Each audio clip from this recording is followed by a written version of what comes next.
pregunta número 4, ¿no? ¿Qué es el principio de progresividad? Y vamos a plantear dos ejemplos. Bueno, este principio nos explica que hay un progresivo desarrollo para obtener su eficaz cumplimiento en un cierto tiempo. Y este principio está puesto en el artículo 26 de la Convención Americana sobre los Derechos Humanos, en el artículo 2.1 del Pacto Internacional de Derechos Económicos, Sociales y Culturales. Y este principio tiene que ser muy amplio y no más de restricciones.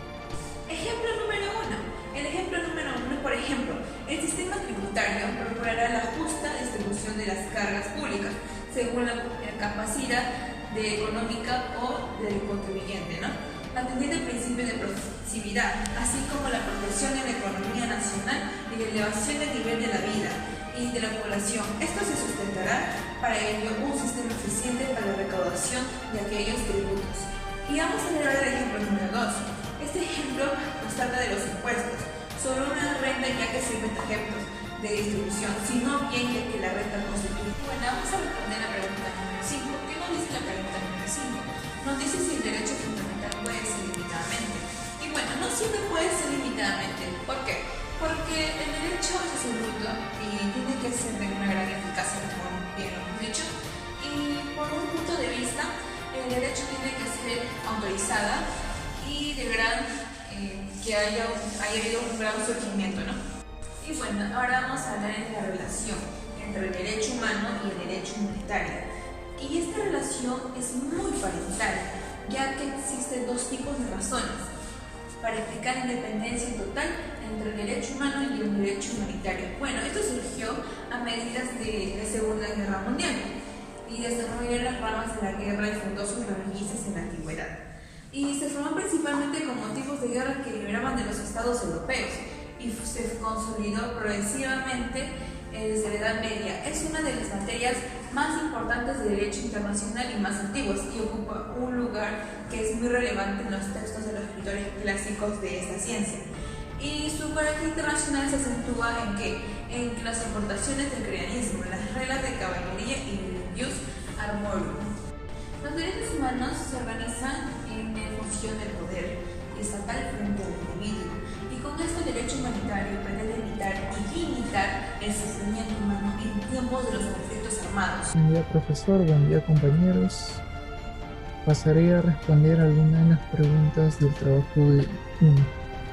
Con respecto a la pregunta 7, dentro del marco normativo del derecho humanitario, podemos resaltar que lo más importante es proteger la vida, la salud de cada ciudadano y hacer respetar la persona humana. Como también podemos subrayar el principio de humanidad. Con respecto a la pregunta 8, las funciones del derecho internacional humanitario es humanizar la guerra, como también regulando ciertas conductas de los participantes de este conflicto, con ayuda de ciertos principios, como el principio de limitación, que limita ciertos tipos de armas o de destrucción masiva, como las armas nucleares, biológicas y químicas.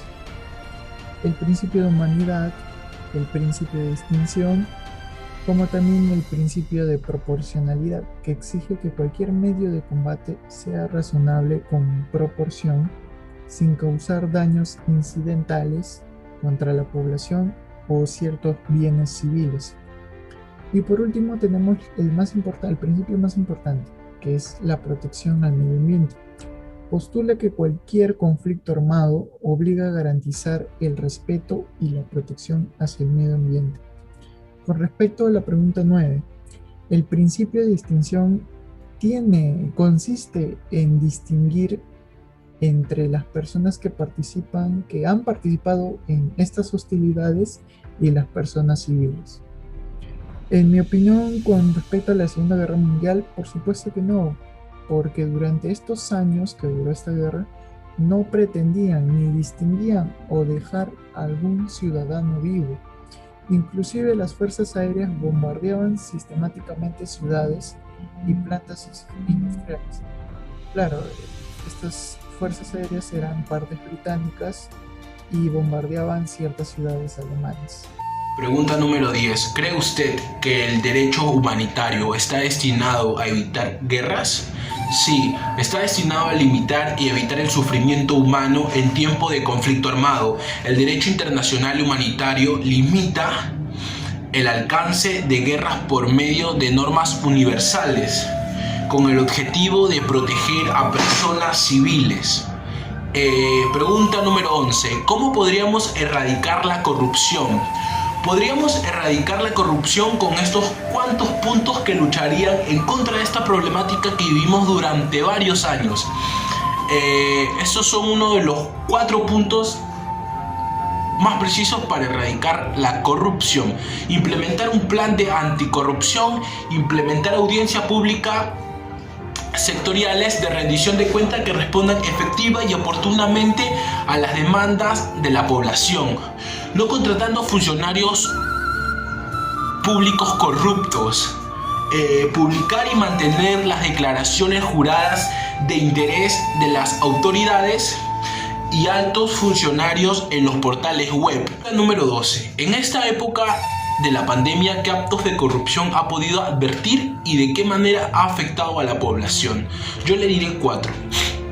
En el caso de Richard Sindh, le pagaron mucho dinero a pesar de que estamos en pandemia y que mucha gente no tiene para comer y los trabajos y los sueldos son muy bajos.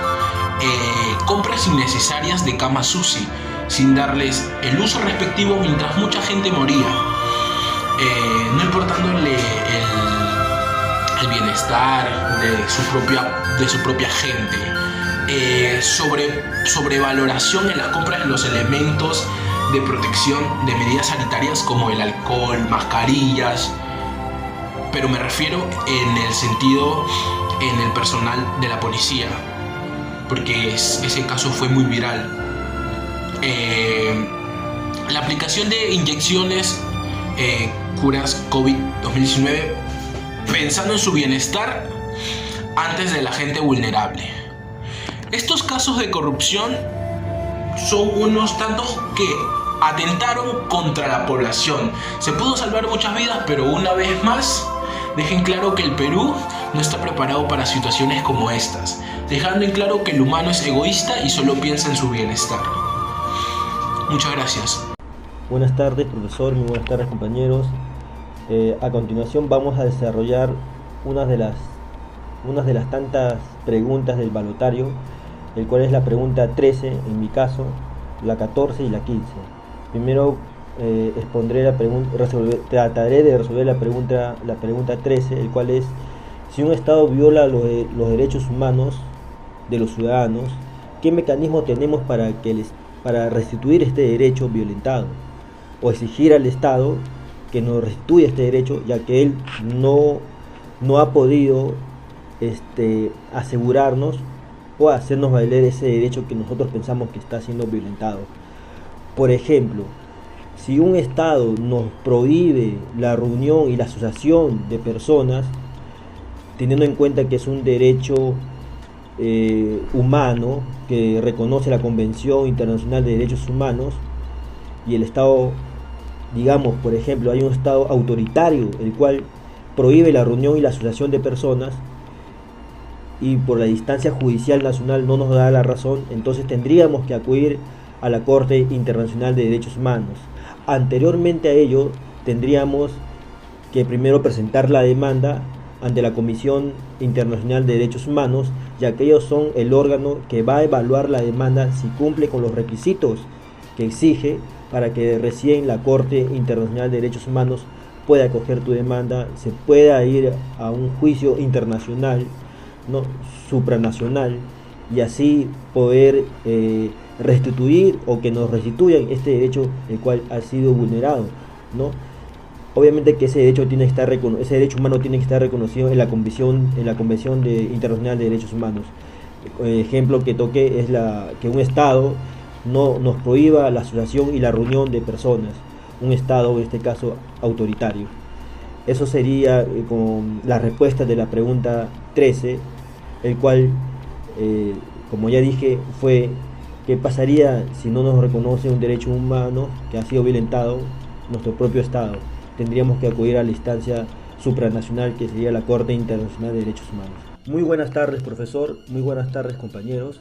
A continuación voy a responder 3 preguntas del balotario, ¿no? La cual es la 13, la 14 y la 15. La cual es, punto seguido: ¿qué pasa si un Estado viola los derechos humanos? ¿Qué mecanismos tenemos nosotros para poder restituir este derecho el cual ha sido vulnerado? Bueno, en primer lugar, el mecanismo supranacional que tenemos para reclamar un derecho humano del cual ha sido transgredido es la Corte Internacional de Derechos Humanos, ¿no? Antes de ello tenemos que acudir primero a la Comisión de Derechos Internacional de Derechos Humanos para que ellos puedan evaluar nuestra demanda y así mandarlo a la Corte Internacional de Derechos Humanos y poder iniciar un proceso para que el Estado reconozca un derecho humano del cual ha sido vulnerado. La siguiente pregunta es: ¿qué opinión merece la Corte Penal Internacional y cuál es la importancia de esta? Bueno, la importancia de la Corte Internacional Penal es que esta corte de un sistema penal reconozca, ¿no? reconozca las atrocidades, ¿no? que se da en cuanto a delitos de lesa humanidad, delitos de matanza masiva o muerte o asesinatos masivos, ¿no? Esta Corte Internacional Penal va a actuar en cuanto a las personas que han cometido de repente terrorismo, ¿no? y crímenes de muerte, ¿no? a gran escala. Esa es la finalidad de la Corte Penal de la Corte Penal Internacional. El sistema es perseguir ciertos delitos que se ha cometido a cierta población numerosa, ¿no? El cual es asesinatos de lesa humanidad, terrorismo y otros más. Y la pregunta 15 es: ¿cuál es la importancia de la Cruz Roja Internacional y el papel que cumplió en la época de la violencia contra el terrorismo? En los años de los 90, cuando había el terrorismo acá en el Perú, la Cruz Roja actuó de una forma desinteresada, ¿no? Ayudando a aquellas personas las cuales se encontraban heridas o lesionadas o perseguidas de repente, ¿no? por el terrorismo, y actuaban como un ente que acudía a las personas que estaban siendo vulneradas, ¿no? físicamente, que de repente sufrieron un atentado como el atentado de Tarata. Esa era la importancia de la Cruz Roja en los tiempos del 90, el cual fue una guerra interna prácticamente por parte de Sendero Luminoso contra el Estado y los ciudadanos. Eso sería todo. Gracias. Damos muchas gracias al docente Giuseppe Morales Cauti.